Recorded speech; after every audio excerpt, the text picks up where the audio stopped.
Berikut ini kita simak lagi update YouTube edisi 18 Juni alias edisi Malming. Semua akan kita bahas tuntas dalam tema curhat terus. Ternyata masih banyak member yang bahas Picup. Kan Picup sudah end. Sistem Picup cuma buat jebak bebek-bebek dungu. Intinya tetap member get member. Kalau profit nggak wajar, mending duitnya buat jualan bakso aja daripada profit tapi duit monopoli, ya kan? Tidak ada teman, kerabat, atau aparat atau institusi hukum yang bisa Anda percayai 100%. Maka bijaklah dalam mengelola duit Anda sendiri, tanpa harus dipengaruhi orang lain. Pakai logika. Dan bergurulah pada yang sudah jadi korban. Dan jangan join ke afiliator manapun. Saya akan gedor-gedor lewat online. Semoga saja semua tergerak hatinya. Dan semoga saja proses tuntutan Picup ini bisa segera diproses secara cepat. Picup masih menjalankan aksi tipu-tipunya sampai detik ini. Ini sebagai bukti penyidik. Duitnya dapat dari mana coba? Orang-orang ini bisa jadi target aparat untuk dimiskinkan hartanya. Lagian saya belum tahu juga, sebutan Ustadz disematkan padanya itu atas dasar apa ya? Apa karena di kontennya yang selalu menukil ayat-ayat pendek yang kebetulan dia hafal? Atau di kampungnya dia benar-benar Ustadz? Mudah benar sih orang-orang menyematkan predikat Ustadz pada orang lain. Kalau dari awal saya sudah lihat ini, mungkin saya akan lebih cepat sadarnya. Dasar Ustadz gadungan dan receh. Ustadz, biksu, pendeta, dan gus ora ono urusan. Mereka cuma profesi. Urusan ngemplang duit orang tetap harus dipenjara, ya kan? Mungkin karena perkumpulan di kampungnya. Atau mungkin bisa jadi dia dituakan di kampungnya. Kalau lihat kondisi hidup sekarang, kira-kira dia punya malu nggak ya? Mudah-mudahan dia segera dapat hidayah.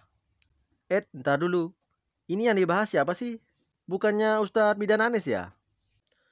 Ustadz atau rohaniawan bukan profesi, tapi orang lain yang menjulukinya, yang berdasar pada ilmu dan tingkah lakunya. Sekali tingkah lakunya menyalahi aturan agama, serta-merta sebutan ustadz atau rohaniawan itu tercopot dan berganti menjadi sebutan penipu. Apa? Penipu. Kalau otaknya masih waras, harusnya lebih tahu malu akibat perbuatan bodohnya. Beda dengan maling, dari oroknya sudah nggak tahu malu. Mereka ini sangat meresahkan dan menyesatkan. Panggilan yang cocok buat mereka adalah Ustadz Ponzi. Kalau bukan profesi, berarti karbitan. Midan Anis ini memang Ustadz jadi-jadian tuh. Makanya kadang-kadang dia suka munafik. Emang banyak tokoh agama karbitan. Asal mereka hafal beberapa ayat terus pakai jubah agama. Jadi deh. Bukan cuma Midan Anis, coba lihat juga Pak Mandala yang di tim 9. Bahasa tubuh sudah mengarah ke situ di mata orang-orang yang jeli. Dia nggak sadar banyak orang yang lebih paham ilmu agama yang menontonnya.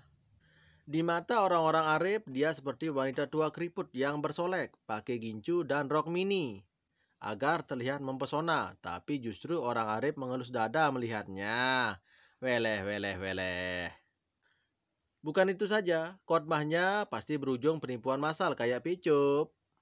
Sadarlah, lalu berjuang memberi edukasi serta terjun ke lapangan itu lebih baik daripada sekedar mengolok-olok korban tanpa ada tindakan sedikit pun. Intinya jangan jumawa, ojo dumeh.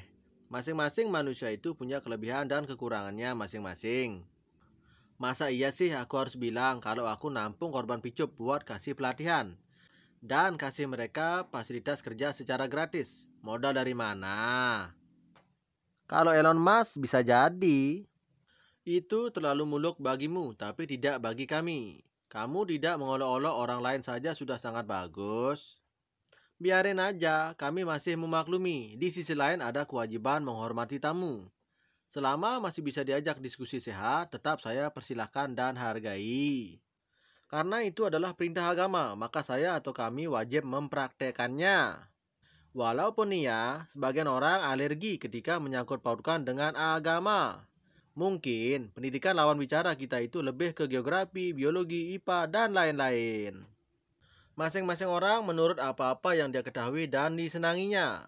Itu lumrah dan lazim kita sadari hal itu kok. Yang belum kita sadari sepenuhnya adalah dunia ini banyak warna, banyak makhluk, banyak karakter, dan banyak profesi. Saling berlawanan dan konfrontasi. Tapi, semua itu adalah keseimbangan. Jika tak ada penjahat, maka tak akan mungkin ada polisi. Jika tak ada kejelekan, maka sudah berakhir dunia ini. Tuhan telah mentakdirkan seseorang atau sebagian penduduk bumi ini miskin, dan sebagian lagi kaya, semata-mata agar dunia ini tetap berputar roda pergerakan makhluknya. Kalau semua kaya, lantas siapa yang butuh sesuatu? Maka yang terjadi adalah rusaklah ekosistem dunia ini dan tak bergerak. Kalau semua orang lahir langsung cerdas dan penuh pengalaman, maka tak akan ada lagi yang namanya pengajar, guru, dan syekh. Ya, dunia memang didesain begitu. Tinggal kita bagaimana menjikapi dan mengatur langkah. Berpikir bijak agar kita merenungkan hal itu. Dan drama di bumi ini akan terus berlanjut hingga roda-roda itu tak berputar lagi. Coba bayangkan ketika semua penduduk bumi wanita, selesailah semuanya. Dan ketika penduduk bumi laki-laki juga, selesai semuanya. Jika semua pintar, jika semua baik, maka tak akan ada perputaran ekosistem di bumi ini. So, kita harus pandai-pandai dalam memahami dan memaknainya. Soal kasus Picup di Bareskrim, pemeriksaan terus dilakukan terhadap para afiliator dan founder Picup. Mau tahu perkembangan Picup? Tanya langsung aja ke Bareskrim, Bray, daripada termehek-mehek di sini. Buang-buang waktu. Dia itu antara badut dan haters yang gagal move on. Stop, tidak boleh juga bersikap demikian, Bray. Karena kita semua juga butuh hiburan. Minimal jari tangan lemes, biar ada pelemasan dalam menghafal karakter seseorang. Ini hanya sebatas pengingat untuk kita semua. Semuanya harus berhati-hati dan teliti. Semoga tidak terjadi pada diri kita nantinya. Jangan lupa doain juga moga-moga cepat tuntas nih kasus Picup. Kasihan yang uangnya pada nyangkut. Pastinya sangat berharap bisa dikembalikan, entah bagaimanapun caranya.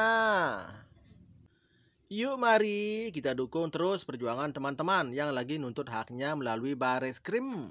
Siapa saja yang ketahuan menghalangi perjuangan tersebut, mungkin kalau orang Jawa bilang merekalah londo ireng, alias pribumi tapi pro penjajah Belanda saat itu.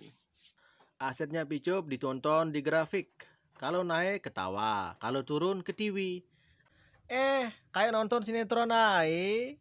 Berseri dan berjilid-jilid. Betul. Ya bro and sis, itulah dia update Picup kali ini. Semoga mencerahkan dan bermanfaat. See you.